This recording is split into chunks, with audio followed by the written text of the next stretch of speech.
up, man? Where you at? Let's, let me try to see. Hold on, give me 1 second. All right.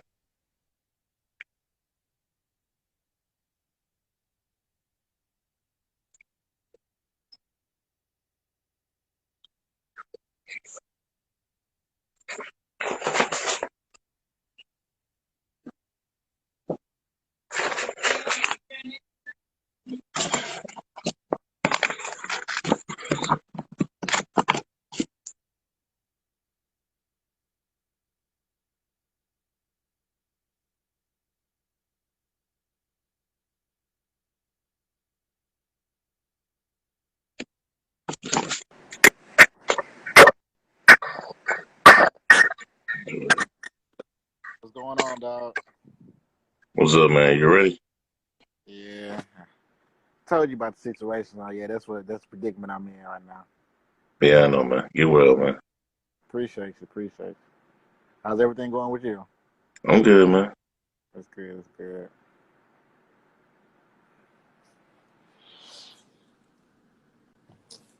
Man, what's next for? We gotta get into it. What's next for Wilder, man? I Oh, we really can was. talk about it. We can get into it. What's next for him? Man, Dylan White, I'm assuming. He got Yeah, fight now. yeah. All right, ready? Yeah. You ready? Yeah, sure. All right, we could cut your screen to record on, man. So,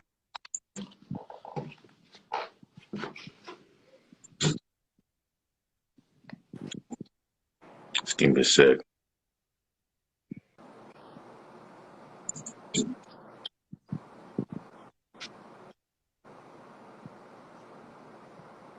Yo, what's good, man? It's your boy, Derek Branch here, strike7sports.com.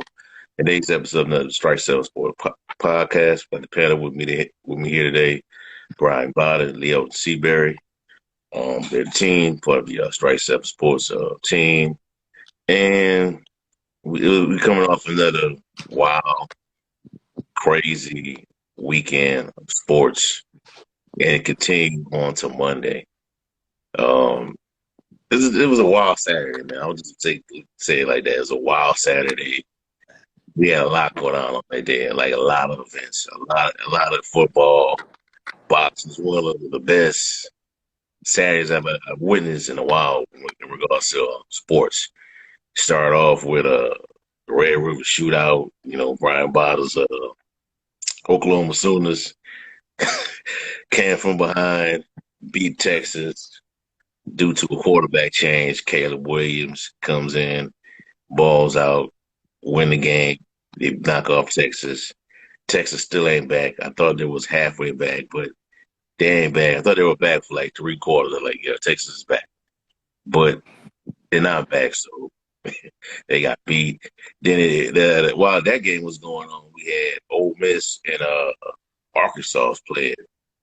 And KJ Jefferson, man, is like Cam Newton out there, man. He had like a Cam Newton like performance against the Rebels, but they lost.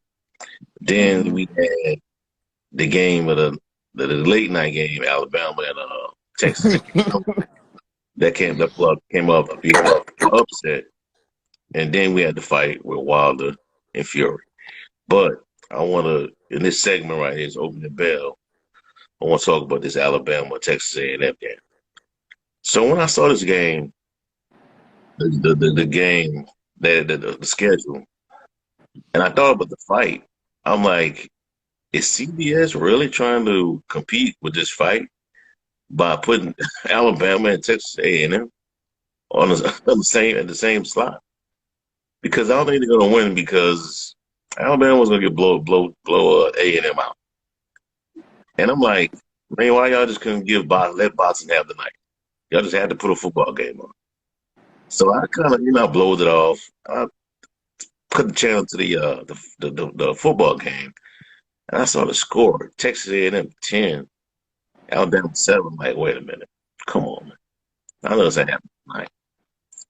So I just flipped the channel again, and then I saw it again, 17-7, and it went bonkers after that, man. Alabama came back and try to make it a game. But I was just impressed by Texas A&M. And then the quarterback marched down the field.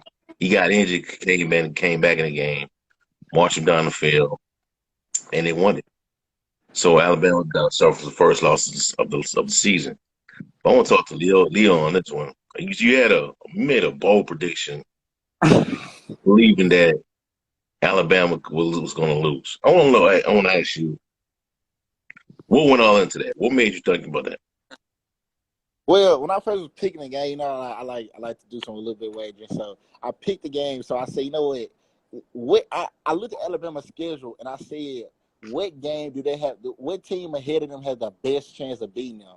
And I picked A&M because I feel like A&M had the pieces. Like they had the deep. You saw that front four. Their front Yeah. four is phenomenal. And I went back and watched even the games they lost to State and Arkansas. They still got pressure on the quarterback. And I feel like Alabama had not faced a team all season with the exception of Florida that gave them the pressure that A&M did.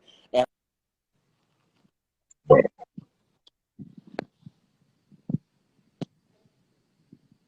You want me to go? I'm gonna say this. He had I never saw Alabama's O-line get pushed around like that. That guy Bryce Young, that's the name, right? Bryce Young. Yeah. He was under duress the whole time. Man. I never saw that. That's my first time seeing the Alabama O-line get beat up like that. Go ahead. Yeah, that's what I was thinking of. I was like looking back when I was watching them. I was like, when was the last time Alabama got pushed around? Usually they're doing the pushed around. So that really stood out to me. And I was watching some of these other podcasts. A lot of them were like getting on Nick Saban. Number one, he got outcoached. Alabama got outplayed. But there's some opportunities. Usually they go for fourth down. But the moment that really stood out to me was when they had a chance to call a timeout, get the ball back before the half, and maybe try to at least get a field goal. And they didn't even try to do that. That's when I knew Nick Saban was like, he just wanted to get to halftime. And he was asked by the reporter at halftime. She asked a really good question. He kind of dodged it. He didn't really answer it at all. Maybe he didn't understand what she was saying. But she basically asked, why did you not try to be more aggressive at the end of the half? And I guess he just didn't trust his team. Or he just wanted to get to halftime and regroup. But that was the moment that really stood out. But give credit to A&M. Zach Calzada played the game of his life. This is the same guy they were booing and wanted to get him out of there. But, man, that kid played the game of his life. Now A&M, I think this will give them confidence moving forward. They're not going to be a playoff team this year. But they can say at least we finally beat Alabama. And yeah. Jimbo Fisher, excuse me. He can finally get that. He finally got that monkey off his back. So, because a lot of people are like, what's the difference between what he did and Kevin Sumlin did their first, I think 4 years? And the one exception someone had is he had beaten Alabama. And so a lot of people are like, and at least he was getting paid at a cheaper rate than Jimbo Fisher. So Jimbo Fisher finally getting this win is huge for him. But another thing that I find interesting for Jimbo Fisher, that LSU job comes open, he just has more leverage to get another raise. So, I mean, he wins either way. I don't want to take that job, man. I do not. I just think that's Ed Orgeron, another Ed Orgeron. I mean, I don't think he should take the job. That's me. You got anything, Leo?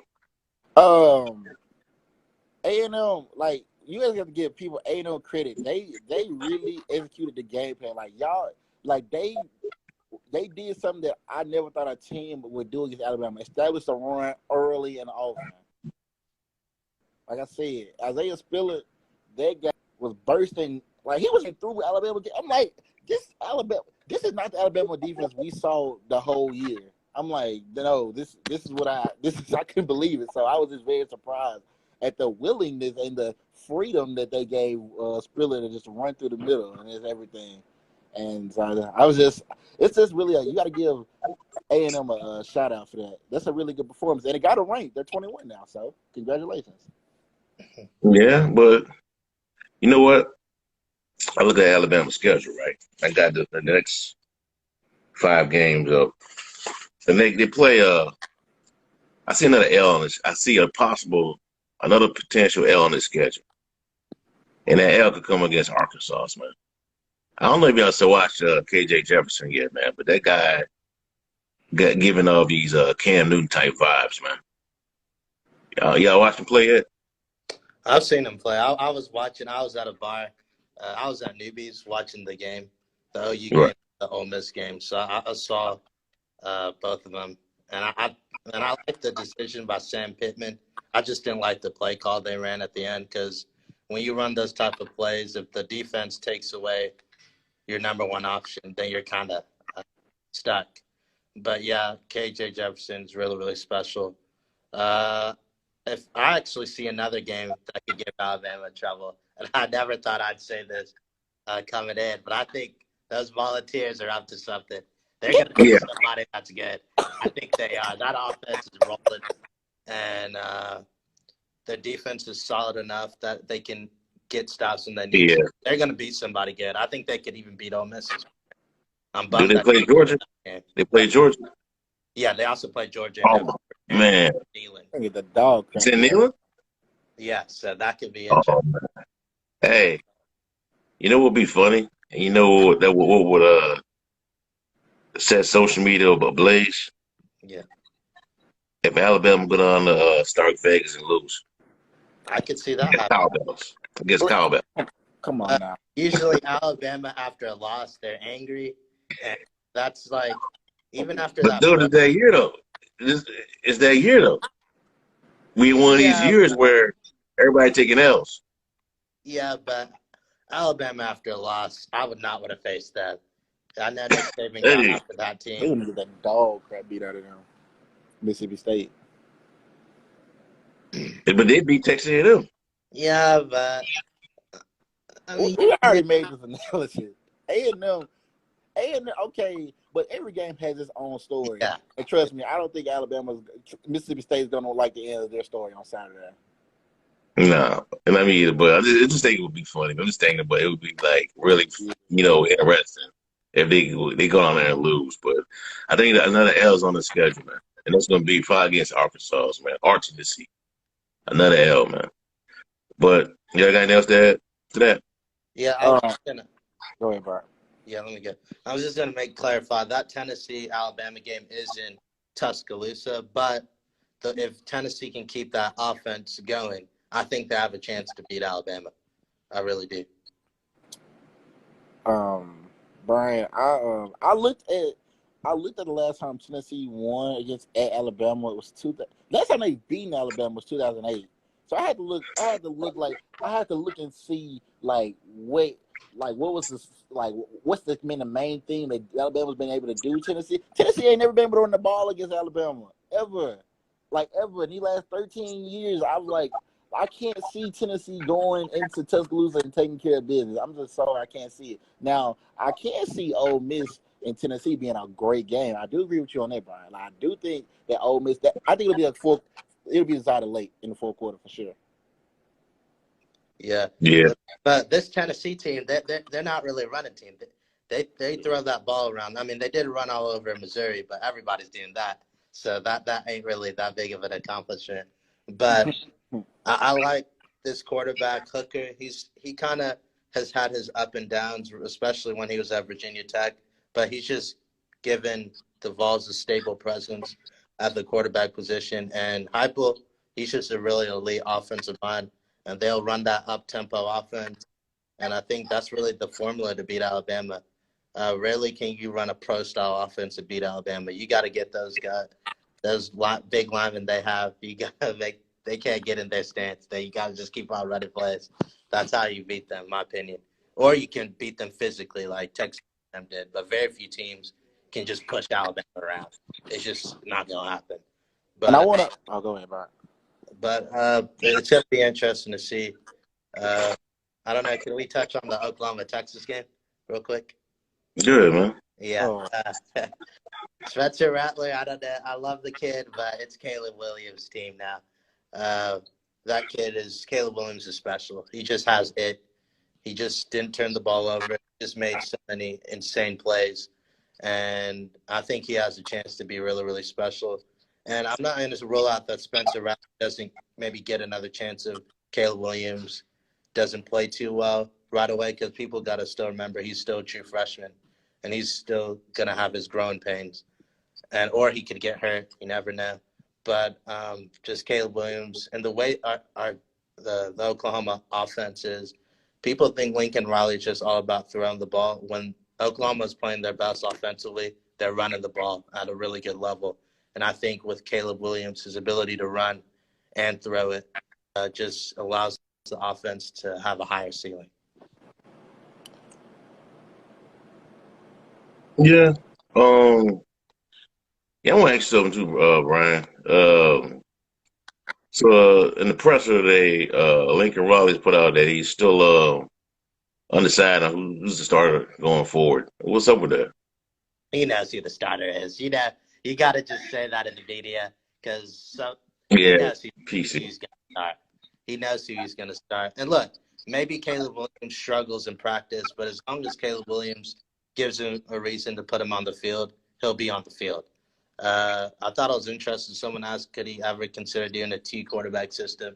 And he said he's not really a fan of it because of the rhythm. And I think just right now, Caleb Williams is just, he belongs on the field.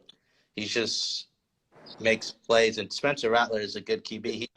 Someone made a good point that maybe the moment got to him, that you put Caleb Williams and he had so much poise for a young guy.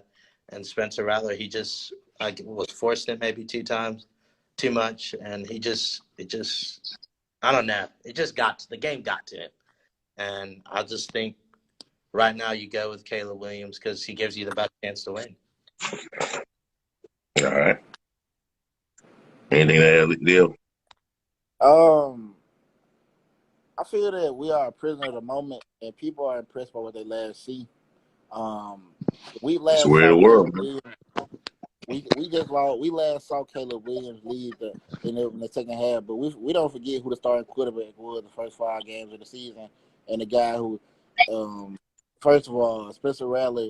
We know this guy's elite talent. Yes, he hasn't put together in every game, and Brian, you know more about OU football than all of us. But the point of the matter is, in my opinion, I think really we're gonna see we didn't. Texas didn't have much film on this Williams guy, so you didn't know what his strengths and really weaknesses were. Now, I'm not taking nothing away from him playing a great game, because he let them come. They were down big, and I thought Oklahoma was gonna win, but when Texas was up 20, I think it was 24-3, if I'm not mistaken. I said, no, this game's over with. I flipped the channel. Oh, you done fought back and got back in the game, and they've switched quarterbacks. I'm like, so I give Williams his credit, but also, can people please not be a prisoner of the moment? And if I were Rick and Riley, I'd start Rattler, because I'm not finna just give somebody a starting position off a half of playing. Well, let me tell you the problem with what you're saying. Those fans, I don't know if you heard about that. Those fans are chanting, "We want Caleb." I think the last home game, or one of the West Virginia. Yeah, that was West Virginia. Yeah, the West Virginia game. So you can put him out there, but if he struggles, those fans are going to start chanting again. And the reason why you go with Caleb Williams, you can always go back to Spencer Rattler if you need to. Some people are worried that if he names him the starter, Spencer Rattler would transfer. I think his dad came out and said that he's going to stick with it and take it from there, because you can transfer. Where are you going to go? You can't practice. Hey, man. When that Spencer Rattler tweet away with transfer in Memphis, Memphis Spence put Memphis on there. What y'all think about that, man? He wouldn't come to Memphis. But I don't think he'd come here. He would. I feel like he'd either go to the ACC. He's killing here, man. I could see him at Florida State because he has a relationship with Mike Norvell. I could see that, but I would lean toward him being on the West Coast. He's a West Coast kid. If he decided to go to the transfer portal and transfer, or he could go to the draft.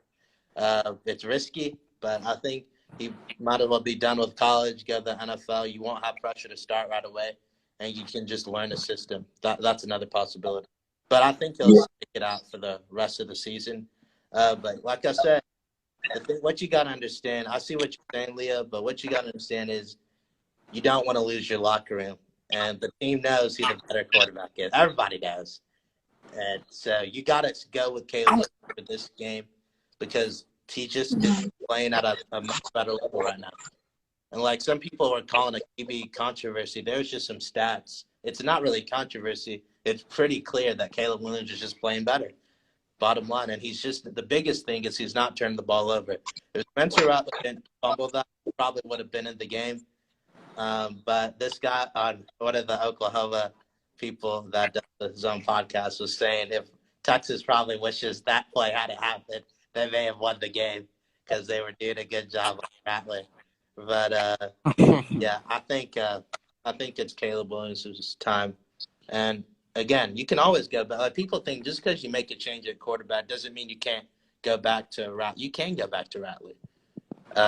It just has to be a situation where you feel like it's the right decision to make that change. But I think it's going to be interesting to see how Lincoln Riley handles it because this is the first time he's ever had to deal with this. Like, he had Kyler and Baker, and he was like, in my opinion, if we had Kyler Murray, I'm not saying we win a national title, but he would have given us a higher ceiling. But Baker was playing at such an elite level, you couldn't bench him. But this is different, and I really would be stunned if Spencer Rattler starts. But we'll see. We'll see.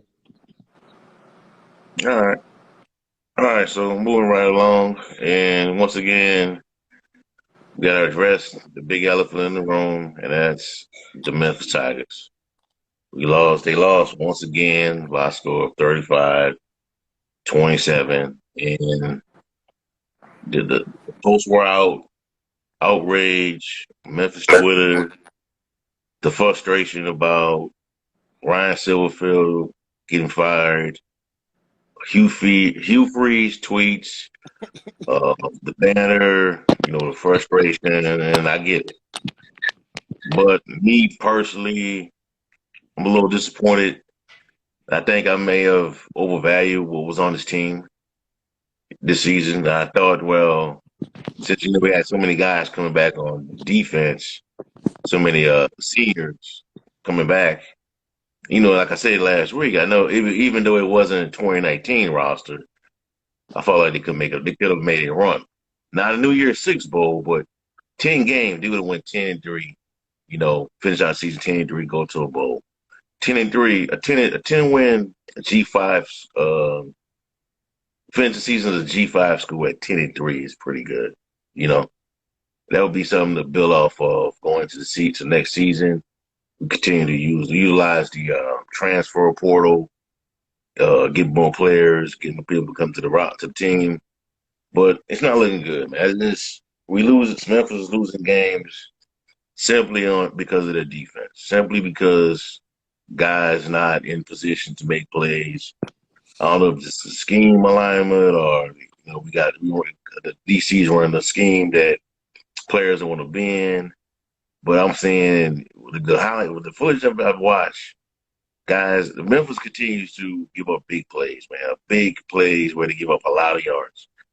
That's been like a running thing since I've covered the team. I've moved here and covered the team.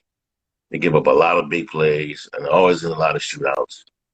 And I don't know how can you fix this, going forward, And I'm not a fire coach guy. I know say, well, make content or write posts, write stories about this guy needs to go and all that.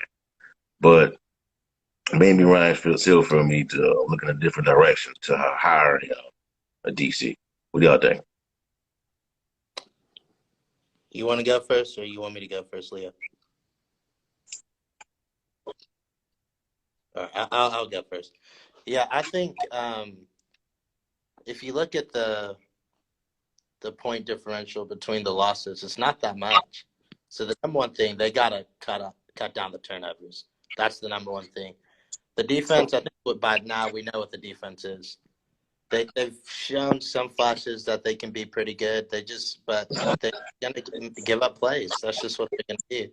The good thing that sucks about the pass line, other than the turnovers were a big issue, the defense actually did a good job stopping the pass. They gave up less than 200 yards.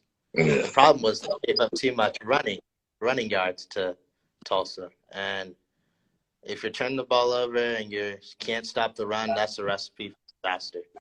So, and that's not. I mean, this game against Navy, even though Navy is a 1-4 team, and the good thing is Navy ain't going to throw the ball. We know that, but they will run the ball. So if you Triple can't stop option. that, you're already doomed.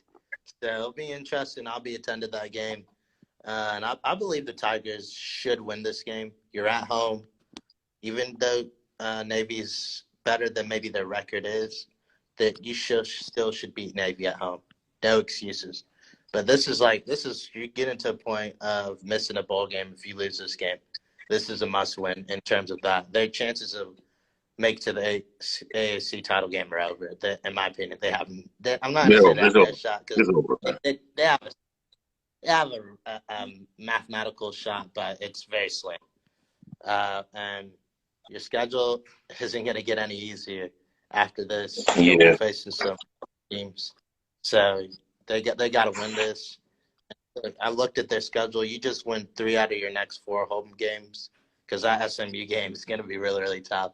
Then you make a bowl game. So if you do that, you'll be fine. Yeah, I think in the offseason they got to consider making a change at the defensive coordinator position. It's just not getting the job done. And then let me ask you this. Go ahead.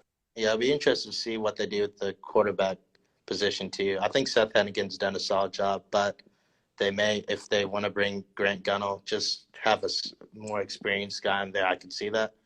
Maybe Tevin Carter, if he really looks good, he could get a shot. Good thing he's an early enrollee, so that'll help him learn the system a whole lot quicker. And then the one thing they definitely need to get is a damn kicker. I don't know where you need to find him. Whatever you got to do, they need to get a damn kicker because their losses have come down to turnovers in the kicking game. You have some respectable kicking game. You probably win 2 out of these 3 games. So they got to fix that. And it's kind of sucks because Memphis has such a great kicking tradition that you would think we could have a really good kicker, but we just don't this year. And so we got to figure that out. Let me ask y'all this too. So we all know it's inevitable that Ed Orgeron gets fired, right? Yeah. Right. I'm thinking if they lose to Florida this week, this could be because you look at their schedule, it's not going to get any easier. So it's either you delay the inevitable or you maybe give them a chance to turn it around, or you just may not want to fire a coach during the season. But I'm really surprised they kept him after the Kentucky game. I really, really am. I didn't really see the point. All right, but so they fire him. Mm-hmm. Do you think if Ryan Silverfield offers him a job to be a DC, do you think he would take it? And do you think he would make the defense better as a DC? I didn't know he was. He's especially his D line, man. His calling card is a D line, building up a good defensive lines. I think I would definitely give him a call. I personally would look for a more younger guy, a younger, bright mind in the game on the defensive side of the ball. That's personally me. But if you feel like Coach O is that guy, I personally, if I would bring him in, it'll be more of an analyst than a like a Larry Brown. Yeah, that's what I would do if I was going to bring Coach O in. But maybe we'll see. You never can rule anything out. I personally would go after a more younger head coach because if you think about Coach McIntyre, he's not saying he's Coach O or that good of a recruiter or that good of a coach, but he's kind of similar. A former head coach that was fired and got the opportunity to be a DC at Ole Miss, and then when Matt Luke was fired, he came to Memphis. So that kind of would be a similar hire. So I could see that happening, but I would try to get a younger mind in there. Because if you think Go ahead, Brian. No, I was going to finish. It's just one quick thing I had to say. I look at Michigan. Part of their problem defensively, they just had, not saying Don Brown was a really good defensive coordinator, but he just couldn't really relate to the players that well. And I think one of the reasons why Michigan's having a better and he didn't make a lot of adjustments. That's the biggest reason. But one of the reasons why Michigan's better, in my opinion, they have a younger staff that can relate to the players better, and I think they're getting the most out of those players they have. So that's why I would lean toward getting a younger coach. I I would say that Coach O, like to answer your question about the Coach O situation, um, I would throw a note in there before I answer about the Memphis DC job. When I noticed both of y'all picked LSU to win, I had Kentucky win this game. I just didn't see like I, with all due respect, I feel like y'all did a name pick. Like that would like an LSU is normally better than Kentucky, so I think Yeah. y'all think LSU can win. That's what I feel like y'all picked them. I say Kentucky's a way going to Kentucky's a way better football team than it is than LSU. It's not even close at every level. They're Right way now. better.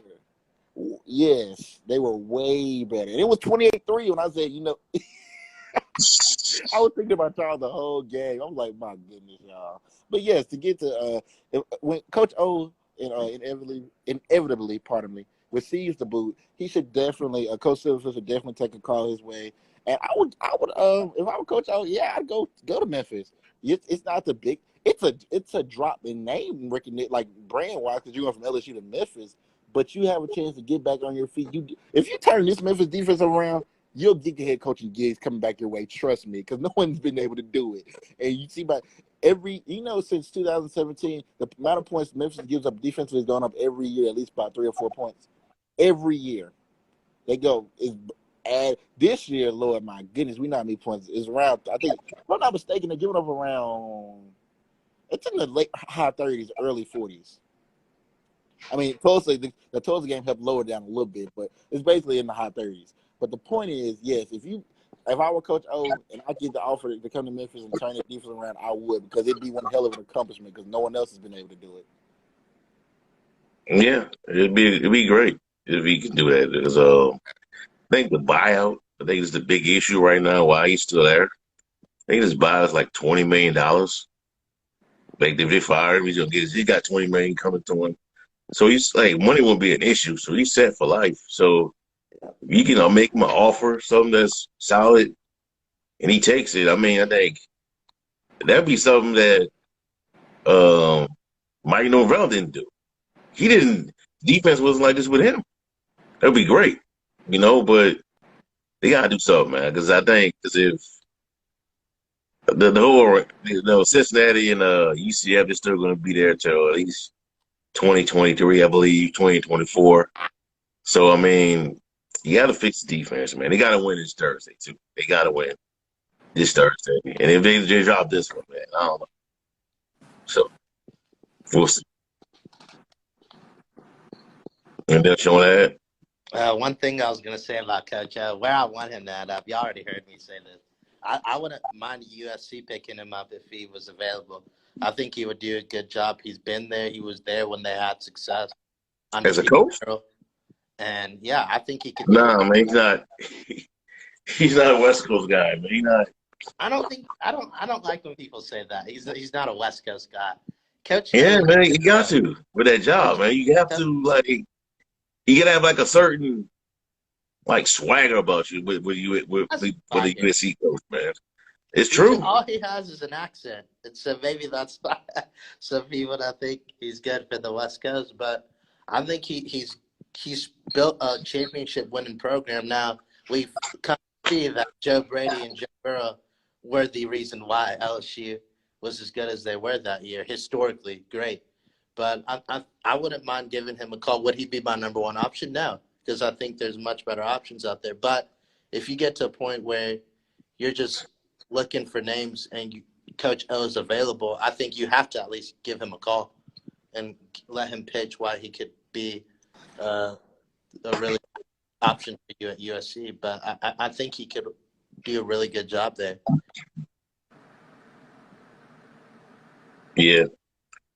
Anything else? LSU head coaching job. I say it's a top 5 job in college football, if I'm not mistaken. And really, if I were LSU, I'd go for a younger guy. Like I would. I'm not gonna go for the experience. I would actually call there's some group of 5 guys that I would call like, and it's not gonna be flashy names and all. Like I would give Jamie Chatwell at Coastal Carolina a chance. And I know that's not the name, it's not a sexy brand, but Coastal Carolina, if you can get I know he's doing it at a Group of 5 level, but this guy, I give him and Luke Fickle a call, man, because those guys are two of the best Group of 5 coaches in out there, and I feel like even though it's LSU and they like big brand and they like big names, they programs like that when you're down and you're good program know how to adjust. Maybe big name isn't what you need right now. Maybe you just need solid guy that goes to work every day. He's not flashy. He's not in the media every day. You just need a guy that's gonna bring his lunch pail to work and work. And I feel like Chatwell and Fickle would be 2 guys that I would call if I were them. Billy So like Clay Helton? Like a Clay Helton? Come on, man. I was just You a big name. You got it, dude, man. You gotta have a big name at LSU, man. You bring it in. You're in a place where geographically you bring in NFL talent. Man. You could pull Texas. You could take from Alabama. You can pull from Florida. You can just pull from all over that school. And if you don't have the right guy there that can do that and manage the talent, it ain't gonna happen, man. And Edwards Brown blew it, man. It's just with LSU, I kind of compare it to the LA Chargers job.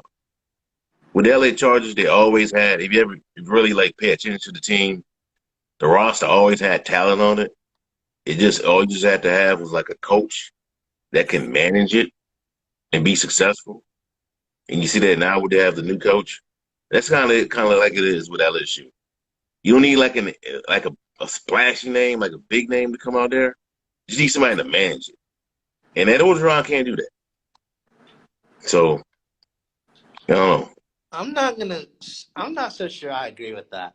I think he did a solid job. I just think initially, I think the issue that happened, 2 things really, really hurt him. When he lost Joe Brady and Dick Aranda. Like, very few teams, I don't give a damn how. Like, even though Nick Saban does it, not everyone's Nick Saban. Nick Saban's a unique head coach. He's just a different dude. And so losing both of your coordinators is really, really tough to replace that. And he did the best he could. And look, last season, anybody who thought they were going to be even anywhere halfway close to where they were, or 3/4 close to where they were, that wasn't going to happen. So they were going to take a drop off last year, and they lost so much. But this year, at least, it's fair for you to say they should at least win 8 games. That's not going to happen. So that's one of the reasons why he's more than likely going to be fired. But I think he just didn't. He could have gotten better coordinators. And as good as Max Johnson is, I think Miles Brennan could have done a better job. I know it wasn't his fault that he got hurt. But that was my choice to be a starter.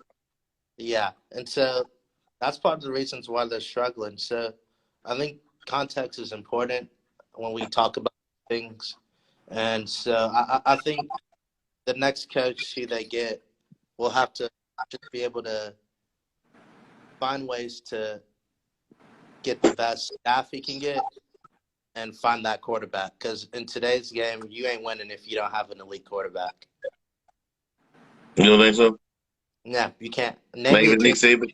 Not even Alabama? But even you won it with Jacob Coker. Back in the day. You won it with Jacob Coker. Yeah. You won it with A.J. McCarron. That was back in the day. That wasn't that long, man. That wasn't that long, man. He won with Blake Sims. And Blake Sims was as far from elite as you can get. No, Blake Sims got knocked out, though. Yeah, but when I say outside of Alabama, who else can do it? That's just one team. Very few. Who else will win? Cardale Jones at Ohio State was not elite. Are you that year he was? What are you talking about? He was. Nah, that was like Spurs, man. He was good in like Spurs, man. Cardale was not elite. Yes, he was, And man. you saw He what He was like he Joe supposed you to. saw Flacco, his man. and you saw his flaws and faux pas when he was made the starter the next year. You saw his flaws and faux pas, and they weren't. And he was not an elite quarterback. He had Ezekiel Elliott. He had a lot of weapons around him. Yes, Cardell stepped up and made a few plays, but Cardell was not. Cardell was not elite. Well, he Keith played elite Fitzpatrick, man. the year they won it. He was good in spots. He Yeah, he played. was in his spots. He was good in spots. He has moments. Yeah. I disagree on that. I think he played. I think he played well enough to win. But again, a team, all the teams that have won it have had elite quarterback play. Like Mac Jones, who would have thought? Like I never thought Mac Jones would have been as good as he ended up being. But you got to have elite quarterback play in my win. That's what some of these teams that aren't where they want to be, they just don't have that elite quarterback. And so I think you got to win in today. Like the game is just built for offenses to really, really dominate. And defensively, you just got to get stops. Like you're rarely like I know Georgia has like that 2000 Ravens defense right now, but they've yet to face a really, really good uh, quarterback. And so I can't wait till that They day probably happens. won't either. I don't know if Florida can give them a game. Tennessee could give. They're good quarterbacks, not elite, but they're good. They won't if they make the playoffs. They'll face one for sure. But I think that's really Georgia's only weakness. Their quarterback play and their offense. How will it play when their defense maybe struggles or their running game gets shut down? Can a quarterback make enough plays in the air to win the game? Um. All right. Go Um. ahead. For like what you said, like you talking about them, they haven't. You talking about you were saying about they haven't faced an elite quarterback. Well, the DB just spoke highly of KJ Jefferson, and they facing it. I would say you think you would DB. Would you say he's a solid quarterback, KJ Jefferson? For me? Yeah. Yeah, he's good. Okay, so that's why when you asked that we first watched him, I said like I first watched KJ Jefferson he looked bad against Georgia, but who doesn't? But the point of the matter is, I do agree with you in terms of Georgia has not faced like a top notch quarterback that they'll see like they haven't faced a Bryce Young or any of those top guys that they'll see down the street. They'll probably see Bryce Young in the SEC championship game, barring some unforeseen upset. But like I know he's underrated, and I want to see what they do this week against Will Lewis. I feel like Will Lewis is one of the more underrated. Most guys, quarterback in Kentucky, most fans don't know about him, but he's really efficient. Puts up, he knows what to do. He did his thing against LSU and his thing against Florida. He really caught my attention in the Florida game. So Brian, I'm not gonna say Kentucky's gonna beat Georgia, but Will Lewis will keep him in that game, and don't be surprised if this game comes down late. People, people had the same reaction when nobody thought. See, Keep nobody him in thought like Bo A&M Nix. would compete, You keep him in huh? like Bo Nix. You keep him in like Bo Nix. Roller coaster ball. I'm, I'm, a, That I'm, dude's reckless, I, man. Mark, Mark You Stoops has can't the be reckless Kentucky. against Georgia, man. Mark Stoops has the Kentucky team built different this year. They not like past Kentucky teams, and I want to see what they do against Georgia. I give them a punch and chance. I don't. I don't. All right. I don't give nobody. I'm not. I'm not giving nobody a chance until the SEC championship game. Plain and simple. Yeah, I think Kentucky can give them a game. I think it's Will Levis. Yeah, Levis is his name. He came from Penn State. He's really. I didn't know I knew he could run. I didn't know he could be this good of a passer. And their offensive coordinator came from the Rams. If you know Sean McVay, you'll get a job. So, Oh man, come on, man. Like you don't even see, man. Let me tell you something, man. Let me hold on, man. The whole Joe McVay offense, man. His offense, while it's good, it's not like it's nothing innovative about it, man. It's built around running back. You gotta have a running back. A good that's running back. I'm not going to say that it's not innovative. It's pretty good. I think what I will agree with you, there was a little bit of an overreaction because of it. And I'm not saying like everyone just, when they started hired head coach, they just thought about the quarterback position instead of the entire team. and I'm not saying that your quarterback isn't important, but you got to make sure you get the best leader of men, the best coach, period, not just worry about the quarterback position. But Sean McVay is a really good, innovative mind, and I think the OC for Kentucky, Liam Cohen, can really do some wonders, scheming up some great opportunities for Will Levis and the Kentucky offense to try to take advantage of. But it really comes down to this: if Georgia shuts down the run, I don't think Will Levis can beat Georgia's defense. I just don't see it. So Kentucky's defense will be an X factor too. If they can force Stetson Bennett or JT Daniels, whoever the quarterback for Georgia will be, beat them throwing the ball, then I think it can be interesting because Kentucky's defense is pretty solid too. So I think that everyone may think this could be a high-scoring game.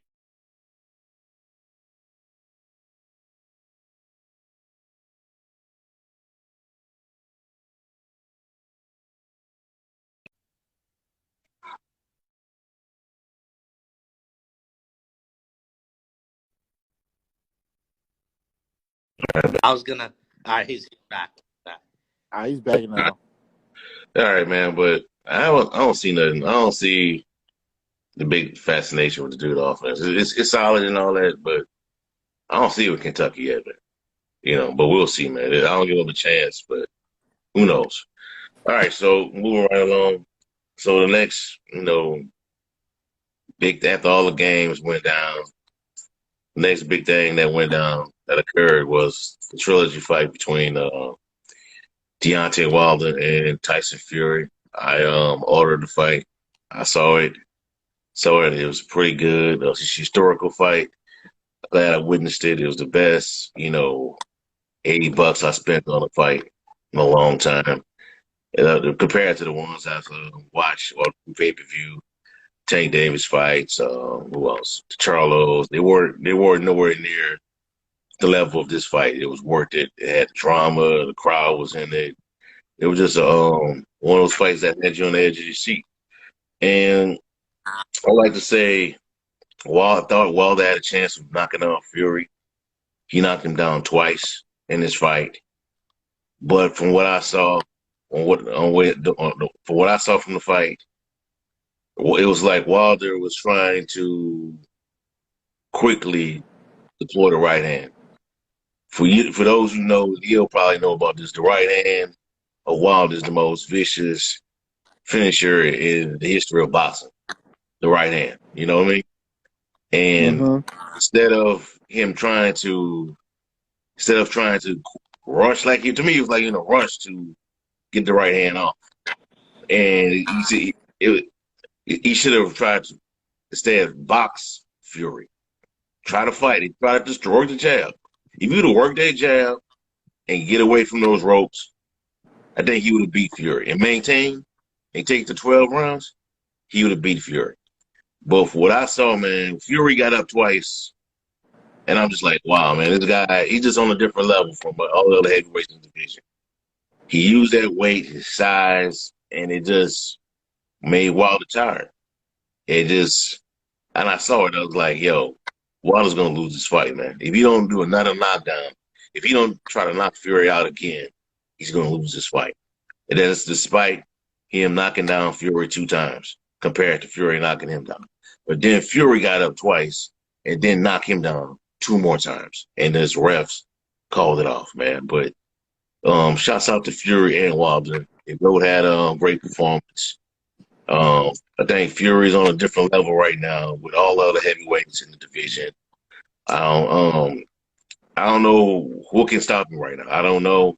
I know Alexander Usyk won the knocked off Joshua over in the UK for his title, and I know that there's a fight coming up between Dillian White and Ala Wallin. Ala Wallin is a fighter that give Tyson Fury a couple of issues a while back before he started the whole Wilder, drama. But I would like to get y'all's takes on that fight, the ones who saw it. Go ahead, Lou. Let me just Go ahead. I'm going to defer to you on this one. I didn't watch it, and I'm not really a boxing guy, so I'm going to just I know a little bit about Fury and Wilder. So congrats to Tyson Fury. Kind of sucked for Wilder because I was watching some of the commentary, a little bit of it, and Wilder had his opportunities, but Fury, like you said, that guy's just on another level, and he's just so strong. That's what I think really separates him. Is just he was able to withstand those blows and get Wilder when it ultimately mattered most. Really. You know what? You know what it remind me of? This fight remind me of DB. And I went back and watched it. My dad's a big boxing fan. You know, this remind me of Tyson Lewis 2002. It reminds me of Tyson Lewis. You think so? You have a big power puncher in Tyson. You have the fellow UK guy in Lewis and both Fury, both methodical guys that set you up. Aren't big. Fury's a powerful puncher, but not a guy that's gonna just lean on his right hand. A guy that can jab you in, set you up. That's what this reminds me of. You have a big power guy, both two power guys in Tyson and Mike Tyson and Deontay Wilder. This is what it really remind me of, because as I went into this fight, I picked Wilder to win. Not gonna lie, because I felt like Wilder. I feel like he won. DB. I feel like most people feel like Wilder won the first fight. I feel. And in the second fight, he was obviously knocked out. I feel like, you know what, Wilder got a new trainer in Mark Breland. Breland's trained champions before. I feel like, you know what, this guy's going to be there. He's going to set up. And I feel like he didn't learn his lesson, and you made a great point earlier. He didn't learn his lesson from that second fight. You cannot just throw right hands at Tyson Fury and expect to knock. And yes, you're going to get the knockdowns, and you might get you got the style points, but you ultimately, you failed yourself by not adjusting your game plan and jabbing more. He jabbed more the first fight than he did the third fight. What got you success in that first fight, he needed to go back and watch that first fight again. That's what he needed to do. Because applied the methods from that first fight, he would have been way more successful than he was on Saturday night. And then also his legs were going after the fourth round from what I saw in the highlights because I didn't watch it live. But they post these fights. I'll go back and watch like the whole video, then I watch the highlights. His legs were going after from what I saw were going after the fourth round.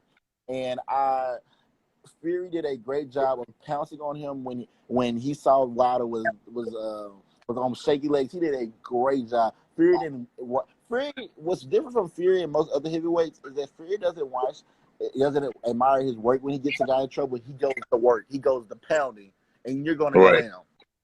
So that's what really separates Fury from the other top-notch of these heavyweights.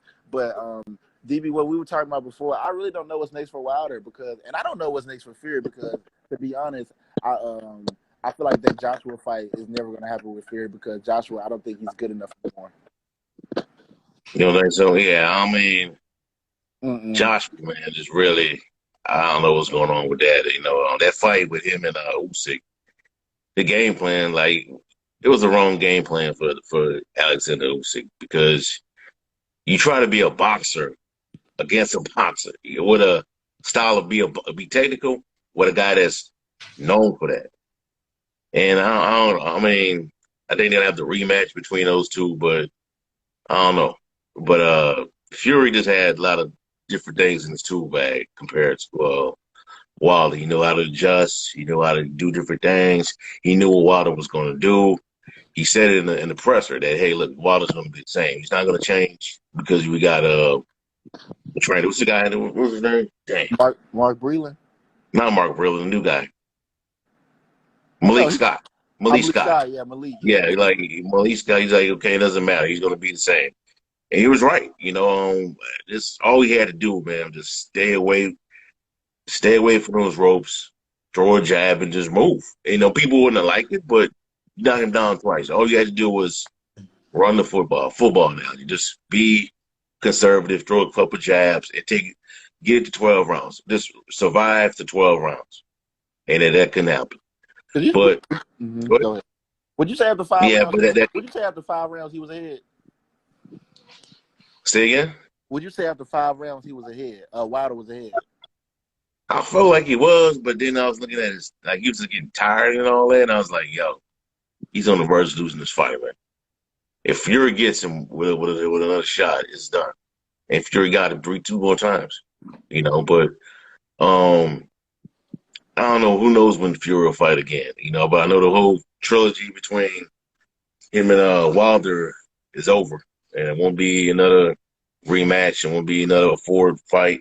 I think people would like to see a Ford fight, but I think it's over.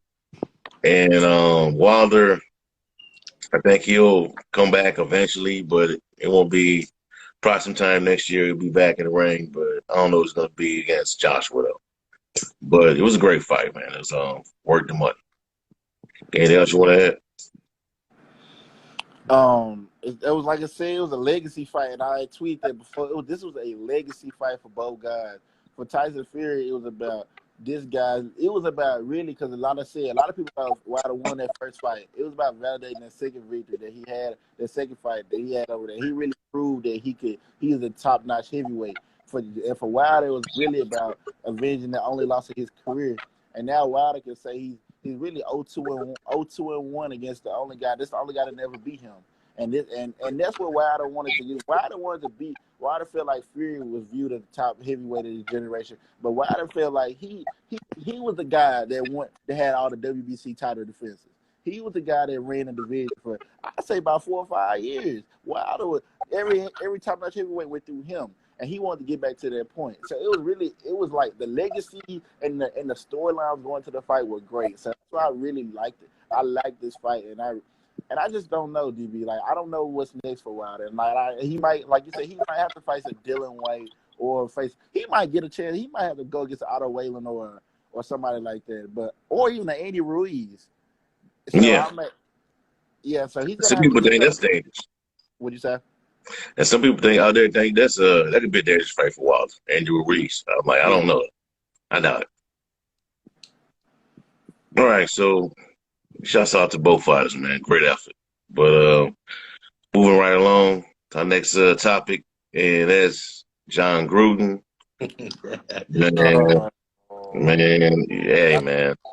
oh. It ain't man, John Gruden, man. It's not he has to be more careful with the emails, man. I couldn't believe that this dude went out of his way to go out and email somebody with an NFL email address and state that stuff we said. So because of that, I don't know what the agenda. I'm kind of, I'm not a conspiracy guy or anything like that. I don't push conspiracies and all that, but I'm thinking about it now and putting two and two together. NFLPA president is DeMaurice Smith, right? Yeah. The guy who they call Gruden said he had big lips like Michelin tires. So he was on the verge of being not reelected as the chairman, well, the head of the PA, right? But while that's going on, these emails get leaked out. Now, because of that, I won't say because of that, but a little after that, Smith gets reelected as head of the PA. Now, I'm thinking, we all know about the NFLPA and how it's like the worst players association out of the big four sports, right? Is the worst. They're not united at all. But you reelect Smith. And I'm thinking, did he get elected because of this as a sympathy thing? Or he got reelected because the players wanted him? Now I heard today from a few former players at a radio show with I think it's Two Joes, I think something like that, is with LeVar Erickson from Fox Radio. Yeah. They were saying that they couldn't find anybody, so they decided to reelect Smith. But I'm like, well, but he was on the verge of being ousted. He was on the verge of being reelected. So how you gonna like reelect the guy, but because you didn't have the person that you wanted? You know what I'm saying? So he was about to not being reelected, but when this happened, he gets reelected. He's just your player around. But other than that, man, it ain't cool what he did. But he really didn't, to me, is my opinion. He was only forced to resign because the other stuff he said in the email. Because of the climate that's going on right now with, strong, women movement, feminist movement. And I'm not disrespecting anybody in the industry, no women in the industry or anything like that. It's not, it's nothing personal. I don't think, I salute any woman that's in the industry that's involved in coaching, media, all that. But um, the racial stuff that he said about Smith, he didn't get fired because of that. He didn't get forced to resign because of that. He got forced to resign because of other stuff he said in the email. That's just how I see it. It's not me being, anti this. It's nothing to do with that, man. It's not, it should be put in the same boat. You can be hateful. You should have been lost your job. The minute it came out, he didn't even really apologize. He's like a fake apology to me. So, like when y'all go first, man. I'll let you go, Leo, since it's your team. Let me. They're gonna hate me for this. They're gonna hate me for this. Come here, man. I don't think Jeff Food should resign. He would have been fired then. That was You know why? not Do so. you want to know why? Go ahead, man. Yes, people say things that are in the past. Have you?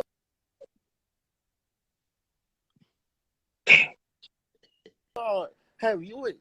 First of all, What let's happened? be honest. All of us have. Hello, can y'all hear me? Yeah, I hear you. All of us have said. All of us have said things that we regret. Like, I'm not saying to the extent of what Gruden was revealed to have said, but everybody that I know, most people have things that they've said in the past that they don't want brought to light. So first of all, I am not going to judge someone off of the past. And second of all, yes, the racial thing. Do I condone what he's saying? No, I don't condone any of that. And let me make that clear. I don't. However, I'm not going to. There is no point in bringing things that are of the past when I'm pretty sure these things were already known to have already been said by him, and they were pushed to the side at that time. So I can't. Why would I then judge him off something that I'm pretty sure other people see this thing? I'm pretty sure the NFL knows this existed, and they just want to play dumb now because it's all coming out. And he already said anything about the. I feel like you say you don't believe in conspiracy things, and I don't either. But I believe in coincidences, and this. It's not a coincidence. I don't believe that that's just a randomly happen. Like Demarcus comes out with the statements, the racial statements come with Demar, and then first of all, the players don't even like Demarcus Smith. That's Yeah, another that's story. what I'm saying. The players don't even like Demarcus, but that's not it. That's what I'm saying. That's another story here and there. But I don't think I feel like I'm not going to defend Gruden because I don't know if the racial statements that he said were true, like and they seem like they were. Like nobody's gonna ever condone, especially the women. And he was talking about when he said about the Michael Sam statement, that wasn't cool at all. Like for real, that wasn't. But at the same time, like I'm not gonna judge a man because of a past statements when we've all said things in the past. He may have maybe not at that level, but everybody has said and done things in their past that they're not exactly proud of. And to bring it to the forefront years later to try to shame them.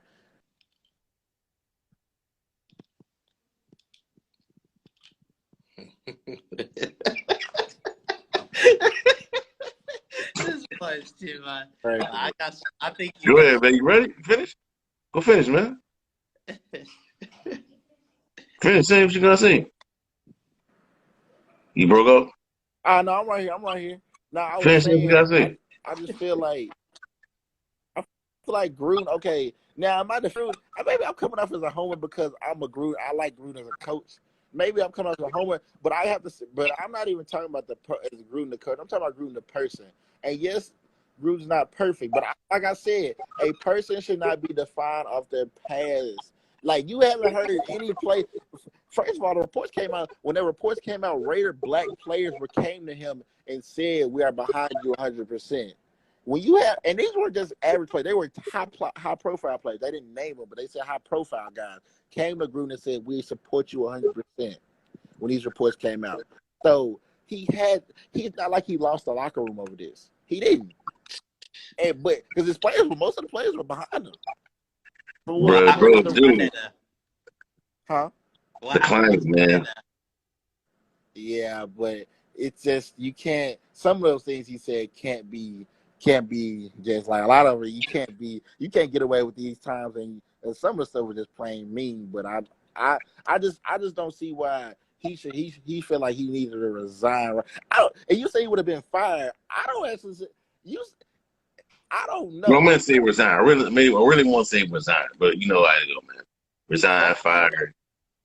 Yeah, he wanted to resign, man. He's only Davis retired. really likes John Gruden, and keep in mind his dad. And I know this is during these times you have the PR is important. That's why public relations that's a big part of the journalism department. It's public relations. But the thing about it though, Mark Davis, his father Al hired John Gruden. John Gruden is really beloved in that organization. So firing him would have been a very difficult thing for Mark Davis to do, even during these situations. And I feel like Mark Davis would at least try to play it out and see what the result would have been before he let Gruden go. And plus, you also have 100 million reasons why you want to at least try to see what the hell's going on before you just say F the man. But okay, I was just that's just my opinion on it, y'all. I'm gonna stop rambling on it. All right, I got a lot of stuff. You guys are gonna like what I have to say. All right, the first thing, I was listening to that podcast you were talking about, or that show with LeVar Arrington, I think Jonas Knox and Brady Quinn.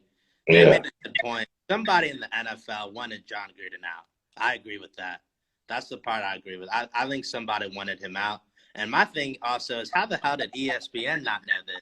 How the hell was he used to doing all this? And not just for 1 year, for 7 years, and they didn't know anything about it. I thought that was interesting, too. The thing, I don't necessarily agree with the DeMaurice Smith, like, that this is I don't agree with that. I agree with, unless if you think that DeMaurice Smith was the person that got these emails and released them, then that makes sense. But I don't think he did that. But so I feel like if they didn't want to elect him, they wouldn't have elected him. That's just my opinion. But I'll listen to Doug Gottlieb. I know you guys probably listen to him sometimes. I thought he made an interesting point. And I'm not saying I agree with him, but I think it's kind of with what Leo is saying. Like, how far are we going to be looking back for these people? And I'm not saying he deserved to keep his job. He had to go. They had no choice.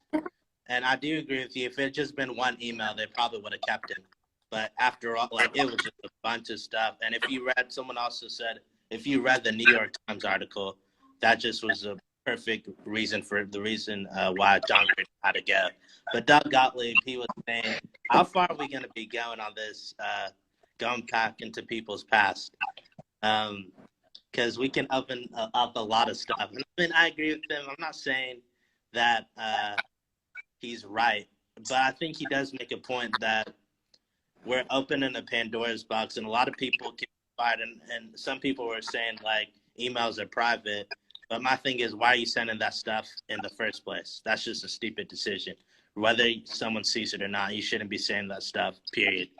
But the thing about it, if you do something bad, eventually, you end up getting caught. So don't think you can get away with it at the time, because the bad penny always turns. That's what they say.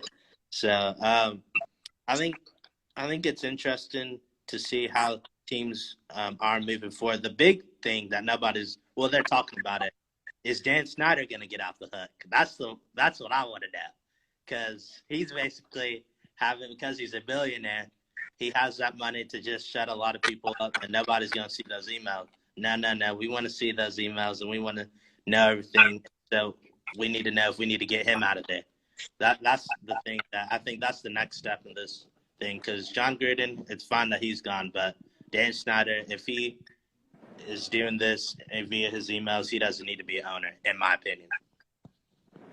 Do y'all think he'll be? Go ahead.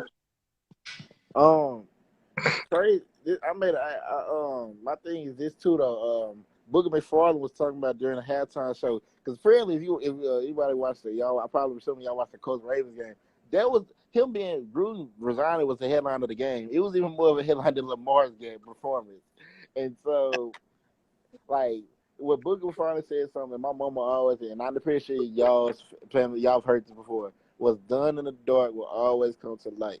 Facts. And there's some, like, you can hide. I'm not saying, like I said, I did not condone none of what Drew was doing. I'm pretty sure he never thought those emails would ever get out. None of this. He thought this would be private, like just between Wayne, him and the recipient. But no, So you who's the can't. recipient? That's why you can't never. My parents Like, always tell me this because Allen. huh? I was just gonna say, I think one of the recipients was Bruce Allen. He used to be the team president of the Redskins, but it Yeah. also makes you wonder he can't be the only recipient. Someone else is in there. They made a good point on Twitter. I'm sorry for interrupting you.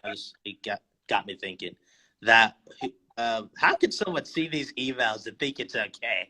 That's what I'm wondering. How the hell can you be not like? Wait a minute, is this guy really saying this? I mean, what's wrong with these people? But that's just me. Go ahead, Leo. And then and people label, and so I says this, and Booger also says this. I like listening to when Booger's not announcing games. I like to listen to him because he's not. I don't think he's very good at announcing, but I think he has good commentary. Booger's Booger, hilarious, man. I miss Booger. Booger, I kind of Booger's agree. hilarious, Booger's man. not good at He's a good analyst. I think he's better in the situations now. I don't think he should be in the booth calling. Yes, he should. Yes, he should. He's Man, I like miss Booger. he's like Magic Johnson on Twitter. If you ever see Magic Johnson's tweets, they're so obvious. It's so funny. Go ahead, Leo, man. Go ahead. He's kind of yeah. You left again? Yeah. All right. Hey, look, man. But look, let me tell you this, man. Hold on. Hold on. He's back. You got to come back. Finish.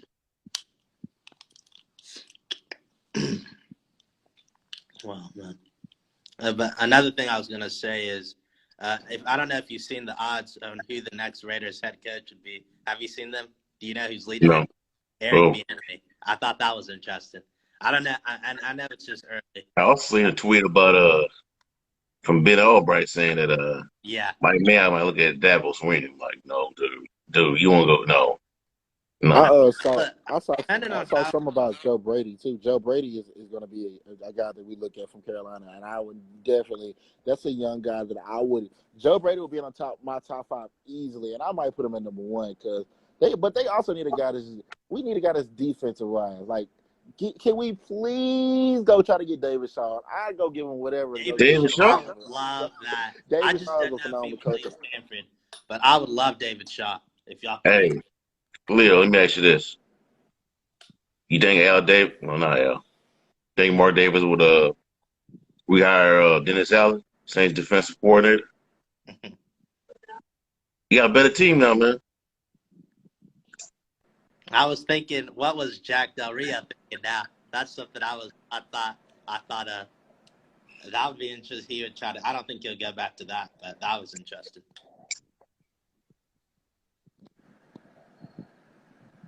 You back? Hello, I'm back. Yeah, you think he would rehire Dennis Allen? You said what'd you say? Think he would go back to rehire Dennis Allen? No, I'm not ever getting Dennis Allen. Those were during the nightmare years as a Raiders. But you got a better team now, man. Dennis couldn't coach. Bro, you see his defense he got? Ain't that great either. So I mean, Yes, it is. He not even.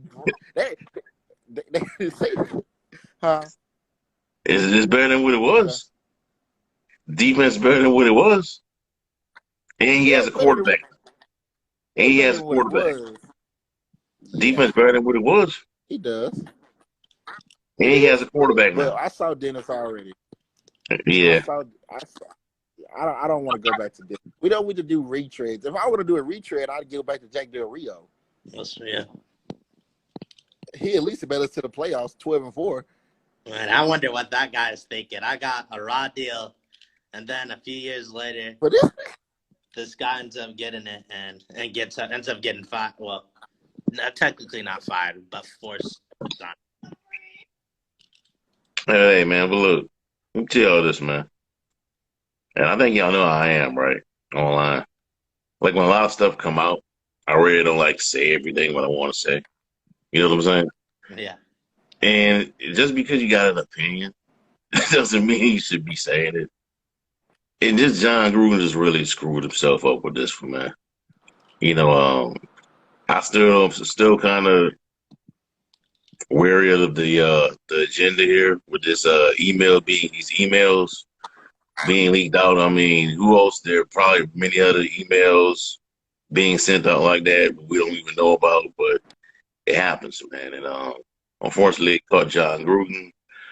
I don't, and that's another thing about me in the industry, man. I don't get, all into my feelings about stuff that happens. You know what I'm saying? Yeah. And it's just the way I am. There's a lot going on in the world, and I just think that we got the whole this whole like this stuff could like it's like a whole other rabbit hole that we could go down with this topic. You know what I'm saying? It's like with the whole social justice thing and all that. I mean, the athletes can't do everything. Man. The athletes cannot do everything with their money. They cannot Yeah. treat the stuff with just money and wearing emblems on their helmets and all that other stuff. Man, you gotta like show that you care about what's going on. It just can't be but the athletes. It gotta be normal people doing stuff too. So it's not good for the NFL, man. It clouded a really good week of football, in my opinion. Yeah. But now we don't have to worry about it anymore. All right. Let me ask y'all this too, man. Just since we're on this topic, man. I'm gonna ask y'all this. Since we're on the topic about the whole racial, social justice, non-offending groups and all that stuff. But do you think that to get ahead in the industry, do you think that we gotta like cater to a certain base to like, progress going forward? What y'all think? That's a good question. Yes and no. Like, for example, like everyone knows how much I love Penny Hardaway. I probably need to I need to do a better job on that. And so, like, I think, and I've gotten better now, and I've learned more information, and so I've kind of gone back from my original stance and maybe my original criticism. But I think, like, yeah, you got to play to your base sometimes. That being said, if your base wants you to do something wrong, you do the right thing. That shouldn't be debatable. And you may lose some people, that's fine, but you got to do what's right. And so that's the where the line needs to be drawn. But yeah, I think you got to play to your base. I really do. I think that's very important. But again, you got to do what's right. And what's right isn't always popular, but right, and that's all that matters. What you think, Leo? I agree with what y'all have to say like about that. Like Brian, I remember, as long as you stick to who you really are and who you are, like your fundamentals is right. You can withstand the criticism and you can say, you know what, I'm doing the right thing. Other people may not like it, but right is right, wrong is wrong, and I'm choosing to stick by what's right. And so you play, like you said, playing to your base, being true to who you are, and people you will gain more respect for being who you are than trying to be who someone that, but something that you're not.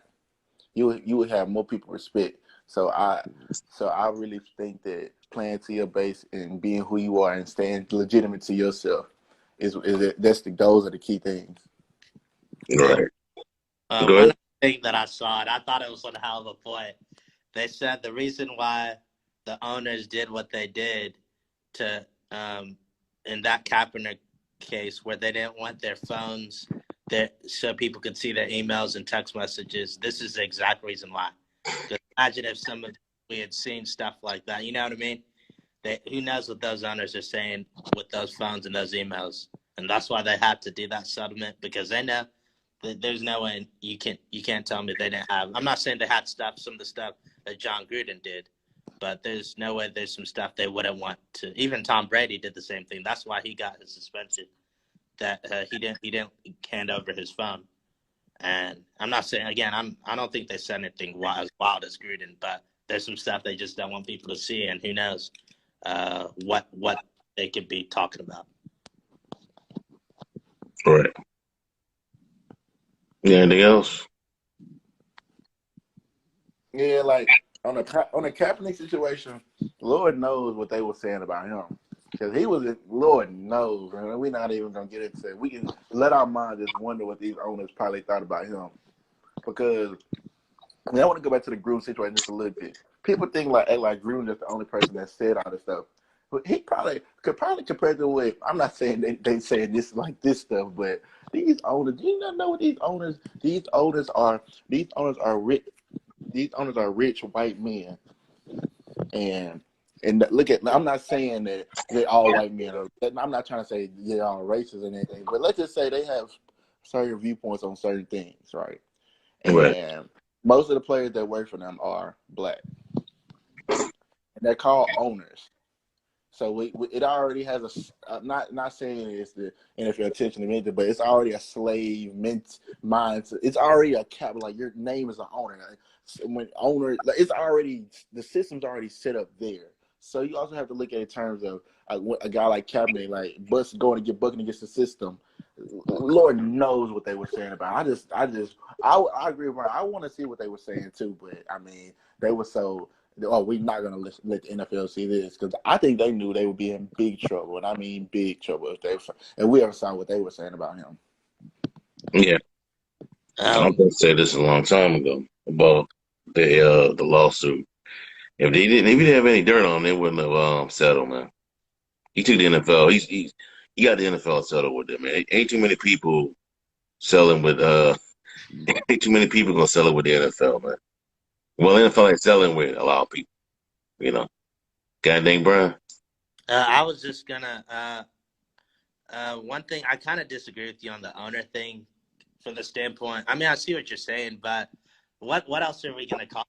Like maybe boss? But I mean, it's Some just governor, man. say what? Governor, like the NBA. I mean, I don't know. I think that's a little too picky in my opinion. But I was speaking of NBA. What do y'all think about the Nets' decision with Kyrie Irving? And do you think he'll play this season? I thought that was a big time statement. I don't know, man. Kyrie, man. You never know Kyrie, man. I like Kyrie too. He's just a different guy, man. Different I year. don't know. I don't know what he does, man. I don't know what Kyrie's gonna do from a week to week basis, man. And then also, Ben Simmons apparently showed up to Philadelphia and didn't let anybody know. That was so funny when I heard that. He just showed up to Philadelphia and they were surprised. Like, I saw this tweet. Elton Brand, the Sixers GM, he got a message that, hey, did you know Ben is here? He was like, oh, wow, Ben is here? He didn't even know.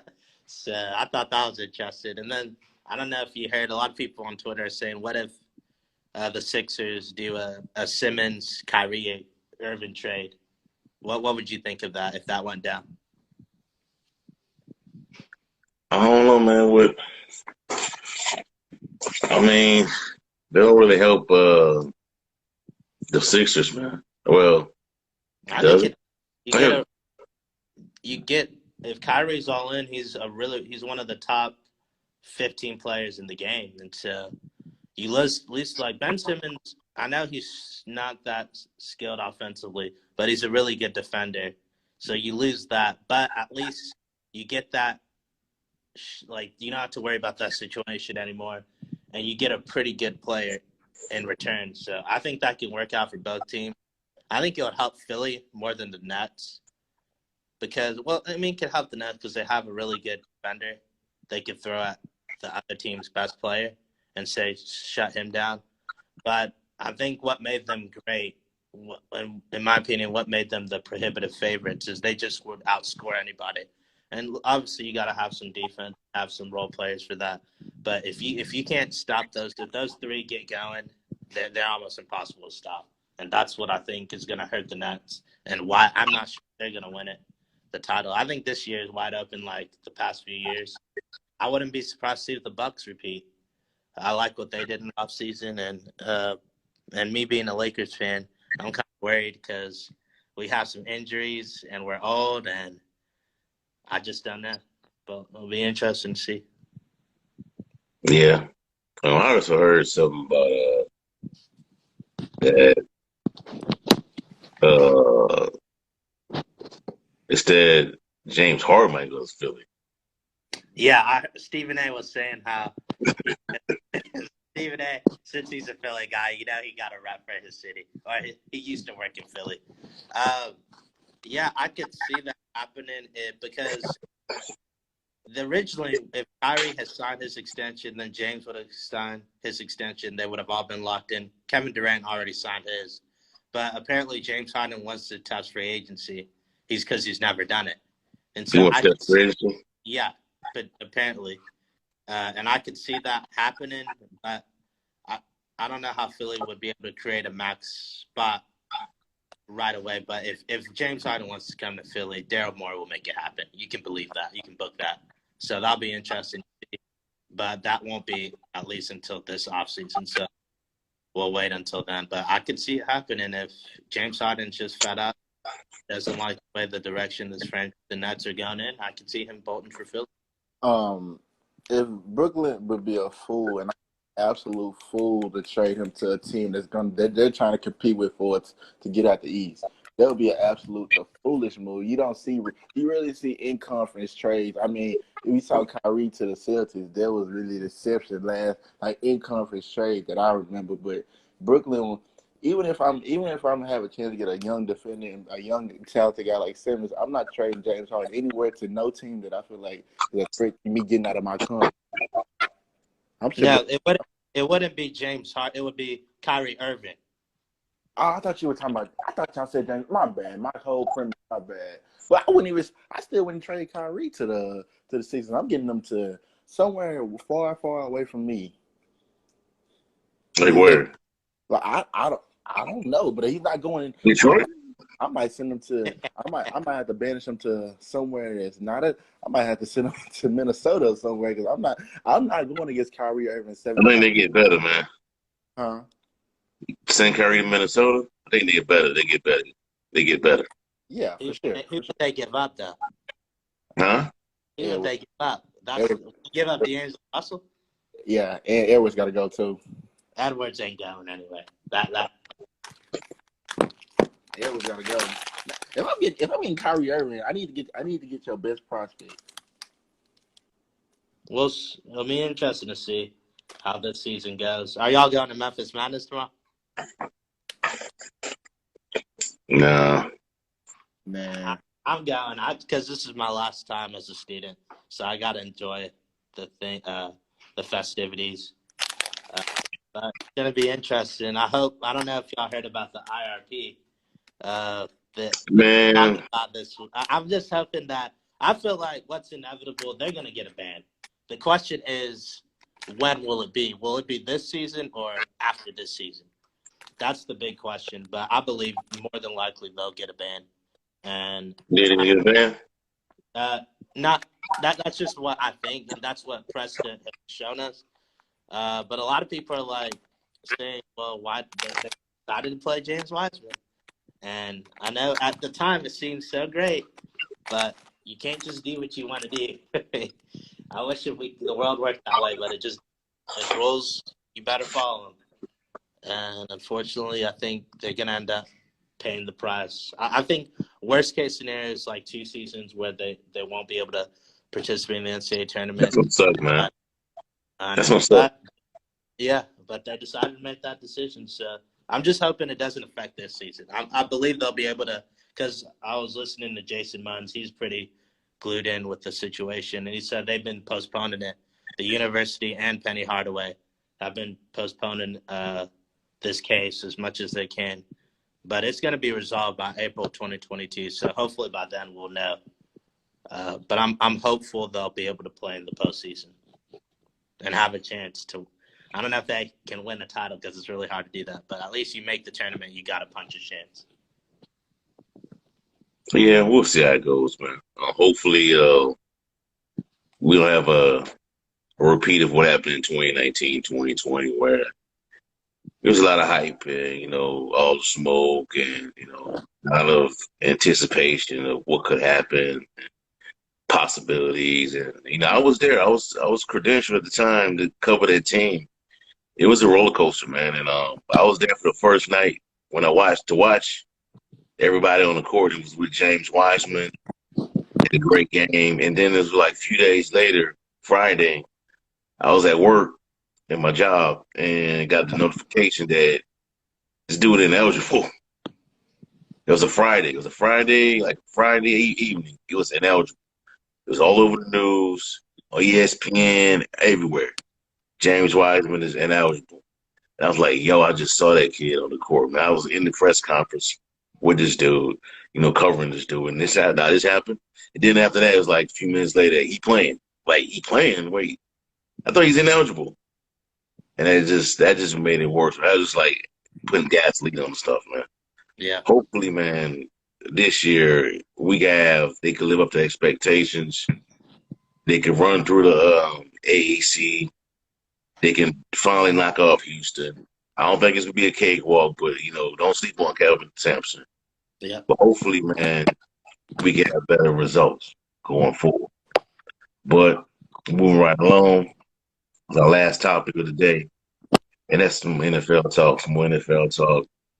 And I was going to talk about the AFC right now. The AFC and showcase 3 teams right now in that conference, along with these quarterbacks. While the West, the NFL, the NFC may be the Western Conference right now. The NFC, there are so many good, great teams in the NFC is insane right now. But over in the AFC, you got some pretty good teams. I think three really good teams are standing out right now. Those 3 teams are the Buffalo Bills, the LA Chargers, and the Baltimore Ravens. Along with that, you got 3 really good quarterbacks right now that's playing on an elite level. Right now in the AFC, you got Lamar Jackson, you got Justin Herbert, and you got Josh Allen. All 3 of these guys can win the MVP. They're playing at an all-time high. Also, Patrick Mahomes as well. So it's really 4 elite quarterbacks in the AFC. Mahomes, Allen, Jackson, and Herbert. These guys are going to be going at it for the next 4 to 6 years, barring the United States with the salary cap, and you start paying quarterbacks right now. And then outside of Patrick Mahomes, all the other 3 quarterbacks that aren't paid right now. But I want to ask y'all, who is the right now between these 3 teams, the Buffalo Bills, Baltimore Ravens, the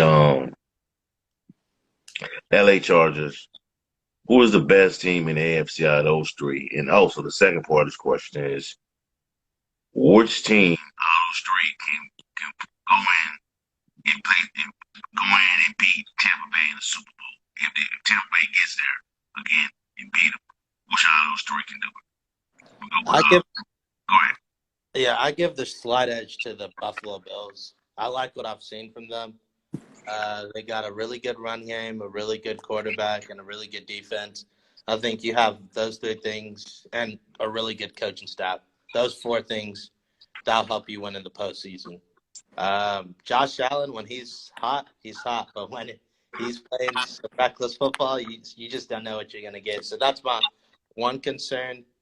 And even though they did beat the Chiefs, their defense is historically bad. So I'm not even sure they'll make the playoffs. Who would have thought that? But, yeah, right now I give the edge to the Bills. But the best quarterback out of those 3, in my opinion, is Justin Herbert. He's just on another level. And I wouldn't be surprised to see the Chargers. It would actually be a home game for them if they make it to the Super Bowl, because it'll be played in Los Angeles. So the best team are the Bills. The best quarterback, in my opinion, out of those 3 is Justin Herbert. I don't want to agree. Brian. I was going to say it's a team, but I don't want to agree with you. So I'm going to go with the Baltimore Ravens. Did you all see Lamar Jackson's performance last night? He threw for almost 500 yards. And yes, I know it's the Colts. And yes, I know the Colts. Can I interrupt you real quick? Let me interrupt you. The Colts blew that game, but continue. But I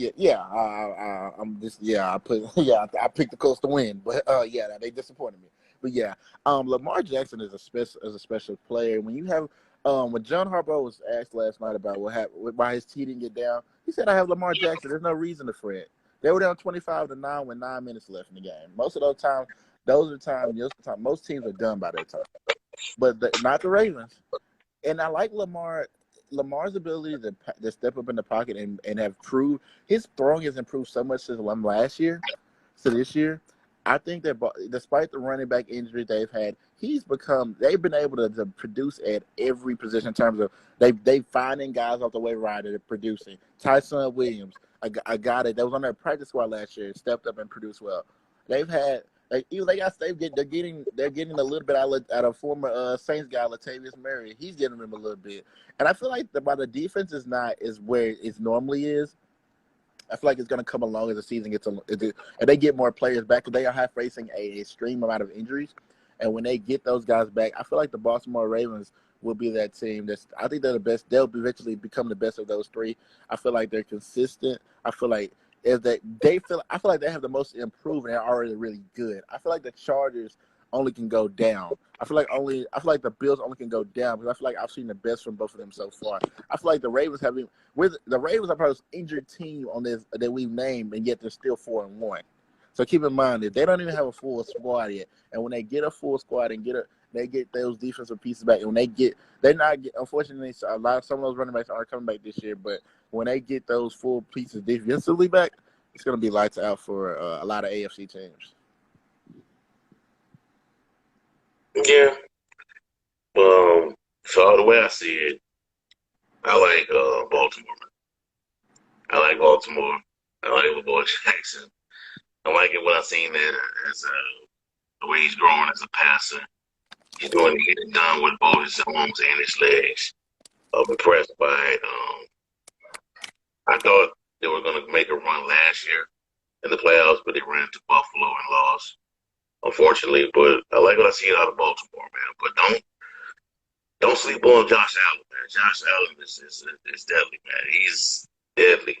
With him and Justin Herbert, man, they're like, to me, man, it's identical as far as their attributes are as a quarterback, man. They both can throw on the run, both can get out of the pocket, make plays. They both, got mobility. They can do a lot of things, man. But I like both. Something I like about Baltimore, man. Even if they don't get the home field advantage this year, I think they're one of those teams that can go on the road, man, and make a run. I don't know about the Chargers. I think they may win it. I think they're probably going to win the AFC West. But I don't know if their experience of being in the playoffs like that is going to come into play. I think that may affect them going forward, and they may lose out the first round to a less talented team. But the team that's less talented than them may have more experience and possibly beat them. So I think I like Baltimore. I really do. I think they can emerge as a favorite. I think they probably can play Tampa. They probably can beat Tampa, man. But Tampa, the thing about Tampa is that they're really good against the run. They're like one of the best teams against the run. But facing a guy like Lamar will be a challenge for them. And my thing is, for Tyler Bowles, how would he defend Lamar? Would he try to bring pressure at him? Even though knowing that his secondary is not great right now. The Bucks have a bad secondary. Do you try to pressure him and get him out of the pocket, make him do things on the script, or do you pin your ears back and dare him to throw from the pocket, even though you have I would say a bad secondary right now? In my opinion, what the Colts did last night, they had the perfect game plan. They just couldn't score when they needed to win the game, but they didn't give like the Ravens they weren't trying. They could have broke the record if they got in another 100-yard rushing game. They didn't get that. The Colts had them under 100, and that's pretty impressive. And the Colts, they were the way the analysts were doing a great job breaking it down. They just shut down the rushing lanes for Lamar to try to run when things broke down, and so Lamar to beat them throwing the ball, and that's one of his. Well, a lot of people that's one of his the things that people think he could maybe get down, and one of the things that they feel like that's holding the Ravens back. But you would have thought, like a few years ago, there was a stat that the Ravens had no comeback victories when they were down. I think maybe double digits. And I remember when he beat my Titans playoffs, he came back from a deficit, and now he came back this one. And Lamar's getting better as a passer, and I think that's something that, as a Ravens fan, you got to be excited about. Their defense. I'm still worried about that defense, and some of it's just injuries. But if Lamar can make plays in the passing game, especially when they're down, I think you got to feel confident about your chances going forward. Because right now, the AFC is wide open. The Chiefs, their defense is so bad. I think it's going to prevent them from reaching either the playoffs or the Super Bowl. So because it's wide open, I wouldn't be surprised if any three of those teams make it to the Super Bowl.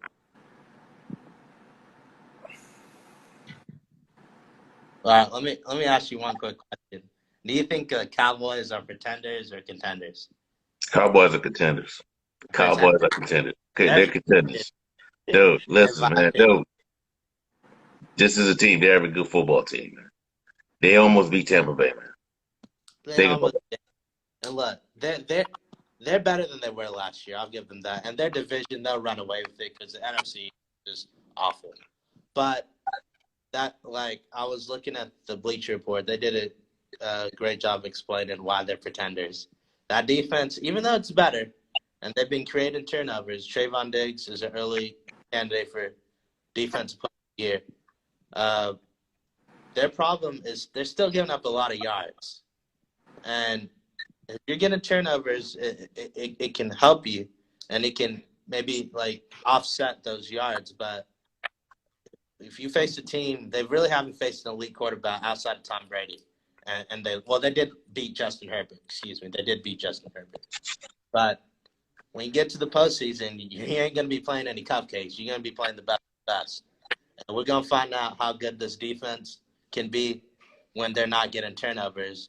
And we'll find out how good Dak Prescott can be if he has to go on the road or faces a really good defense. And so, in my opinion, they're pretenders, but they also beat Carolina. They beat Carolina and the Chargers. So they did beat two good. The Eagles aren't very good, and the Giants aren't very good. So Carolina might not be that good. And you gotta only play who's in front of you. But the good thing is we'll find out a lot of these stuff take care of itself. But they'll definitely make the playoffs, and if you make the playoffs, you got a shot. So we'll see. You go ahead, Leo. I think the Cowboys are contenders. I think offensively they have Tony Pollard has been a story this year. From Memphis guy, that guy's really stepped forward and taking they're not just Zeke relying on Zeke. So Zeke goes down, they have a guy in Pollard that can step up and make plays. And Pollard is a guy who had his first 100-yard rushing game, if I'm not mistaken. Well, it was last year. I think it was late last year. He emerged late last year, and this year he's really continuing what he's already had planned. Well, he already had started last year. So I really think that's the emergence of him, and really the defense. Even though it has been bending a lot, it ain't broke as much as it been last year. And last year they couldn't afford to break because when you had Andy Dalton as your starter, you only can give up so much. But with Dak, I feel like Dak's steady enforcing him. You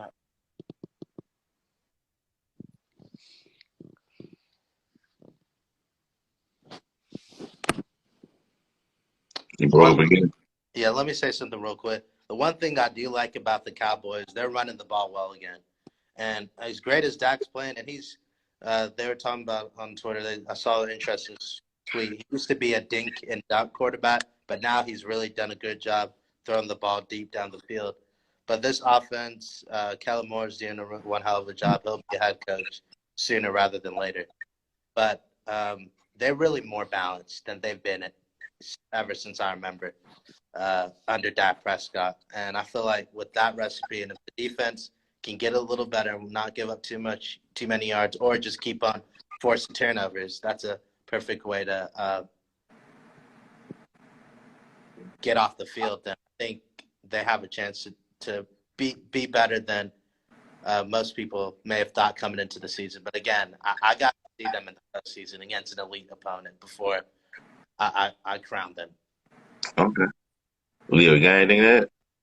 It's great. Let me add one more crazy thing. It's crazy how the Diggs brothers might be the best at their respective decision. A lot of people think Trayvon Diggs right now is the best cornerback in the league, and his brother, a lot of people think Stephon Diggs is the best wide receiver in the league. So it's crazy. That's just a crazy coincidence. I just want to throw that little interesting note out there.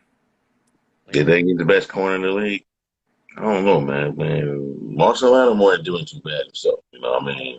Of course, you're gonna have that Saints bias, so we're gonna have to let You know, man, you got that. These Pro Football Focus is number one rated corner. He had like 6 pass breakups this past week. I think it's like a league record, man.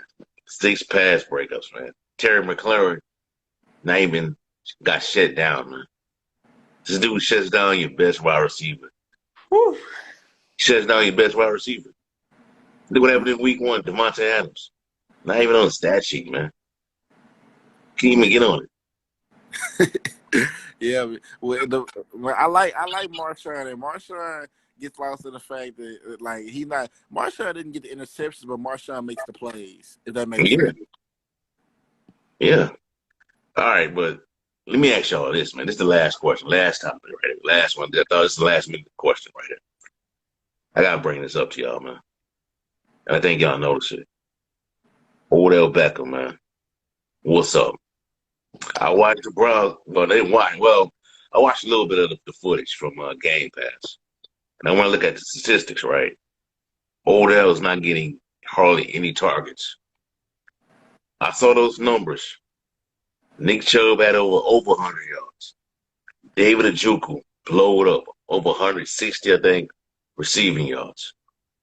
What do you think is the issue with Odell in Cleveland? Do you think is for me? But based on I've said it in the past, I felt like when Odell is in the lineup, Baker is trying to force things, and also back then I felt like when it was a primetime game and I think it was Freddie Kitchens who was the head coach, I felt like they were in a primetime moment, so I felt like they want to make a big splash with Odell.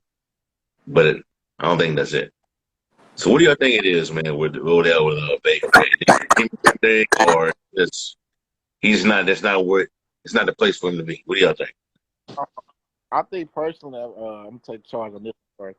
I think Odell started getting him back in the lineup. He's only been back a few games, and when you mind the Browns didn't just do good with it; they did great without Odell last year, and so early this year. So when you get somebody, it takes a while to get acclimated.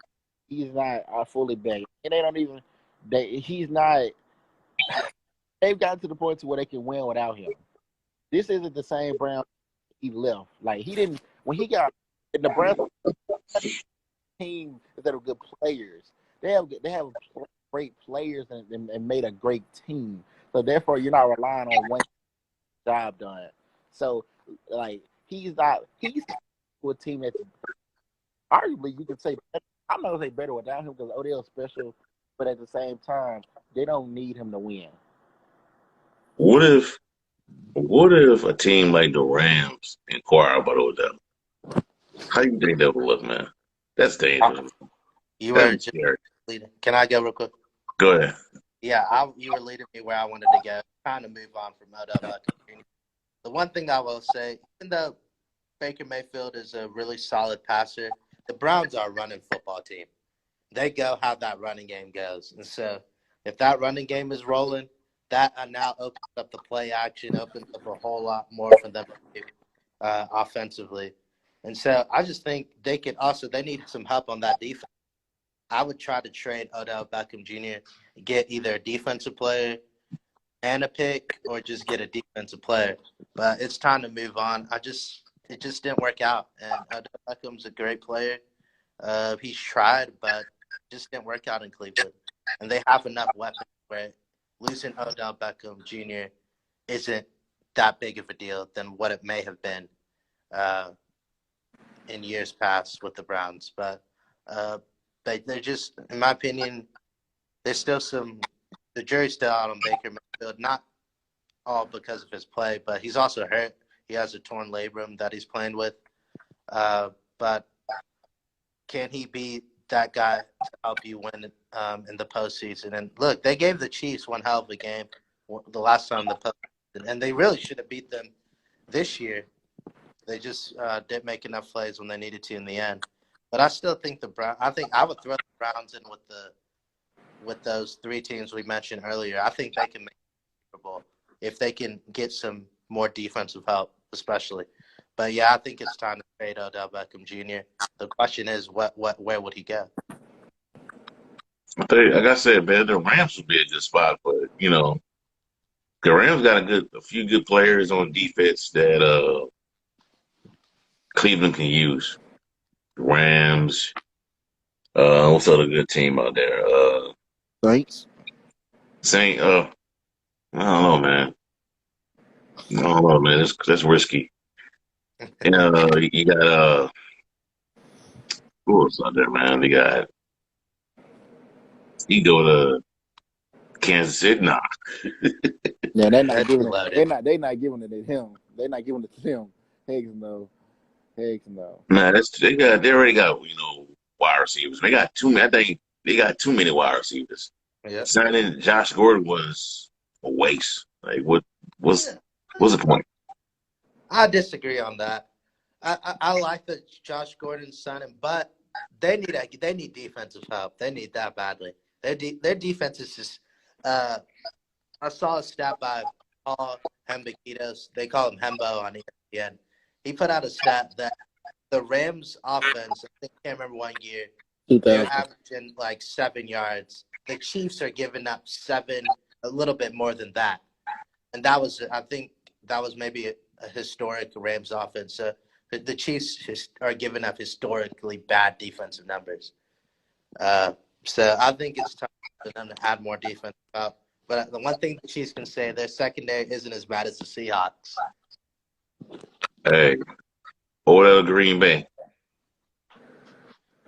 That was rumored before. I could see that. Yeah. Odell to Green Bay would be great. But what does Cleveland get back? What Cleveland get back in return? Yeah, that's true. The Green Bay don't have to me, just don't have a plethora of good players on defense. To me, Green Bay has 2 good players on defense. There's 2 great. Well, I think I would say 3. They'll have Preston Smith, Zadarius Smith, and they got Jar Alexander. Don't forget about Kenny Clark too. Kenny Clark. Yeah, Kenny Clark, he's not bad as well. But I think if you game plan around the Smith brothers and stay away from Zadarius. I'm not sorry, Jar Alexander, you can beat Green Bay. I saw that last year in the championship game against Tampa Bay. As long as you're game playing around those 2, you can beat Green Bay. And Green Bay, for whatever reason, is still struggling against the run. It's been this way since 2000, since 5 years ago. So Odell makes sense in a lot of places. They could help a lot of teams out. Minnesota would be a good spot for him. He'd be with Adam Thielen and Justin Jefferson. But right now, man, just maybe it's like a wait and see thing, man. Probably waiting to see how Odell integrates himself back to the offense. But I just don't see it, man. I don't see him fitting in Cleveland, man. Cleveland is a run first team. Has a very vicious running attack by Nick Chubb. And look, historical context to this. Nick Chubb and Todd Gurley were played at Georgia at the same time. And so far, it's like I think Gurley went higher in the draft compared to Nick Chubb. I think Chubb was like a late round pick, and Chubb is having a better career than Gurley. That's crazy right there, Yeah. Because I think Gurley was a top 10 pick. Michelle, Chubb in the second round. But I think, if I'm not mistaken, him and Shoney Michelle were in the same draft. If I'm not mistaken. And, they were. And Michelle was drafted higher than him. But we also had a better career. I feel like Nick Chubb that's a epitome of what an NFL back is. They got puts his head down, humble, selfless. credits his teammates. That's one heck of a running back. Like I would, and I like Josh Jacobs, but I wish the Raiders could keep their hands on him somehow. Right. It won't matter what that offensive line y'all have. We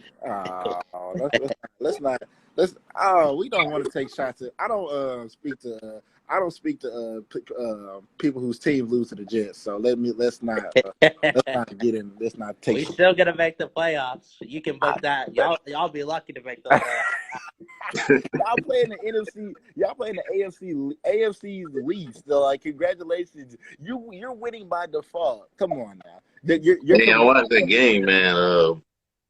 They struggled with Jacksonville, man. A A little. little bit, but we won. We won. That's all that matters. Yeah. He's still getting our. All right, man. Still trying to get our. All right, man. That's it, man. That's it. We wrap it up for the night. Listen to this on Instagram, YouTube, Anchor, Spotify, Apple. Just give us 5-star rating. Leave your comments below. Give us your critiques. Let us know how you feel for the topics we talked about. I hope we didn't offend you. Hey, don't take things too personal with us. We just talking about sports, man. I know we talk about growth and all that, but don't take the stuff too serious, man. The way you canceling folks and all that other stuff. You know, gotta live beyond the real world. But check us out at strike7sports.com for the latest content on NFL, the NBA, college football, and much more. We got a lot of stuff coming up. I got an NBA post coming out soon about listing my 6 bounce back teams this season. 16 that I believe will bounce back and be playoff contenders this year, or possibly NBA Finals contenders this year as well. I also have next week my NBA. I'll be releasing my top 5, my top 10 NBA players in the league right now. They'll be coming next week. Also, I'll be having some New Orleans Pelican content coming out, talking about that team. I'll also be writing about the Golden State Warriors. So it'll be interesting coming out. Interesting time right now. Sports. We got NFL week. I think it's week 6. We're going to NFL week 6. We'll have a NFL game of the week post coming out this week with featuring a AFC game similar to what we had in the previous week with Chiefs and the Ravens. So we have another AFC related post talking about that game. Also, we'll have some starting this Memphis content coming back up, but trying to see if they get back on the winning side of things against Navy. That's Thursday night. Hopefully we get a win, get back on track, and finish out strong. But hopefully, man, we can have something good to write about. All right, so that's me, Derek Branch, Leo, Brian. We out. Follow Strike 7 Sports on Instagram, Facebook, Twitter at Strike 7 Sports. You just type it in, it'll pop up. Have a blessed day. Peace. We out.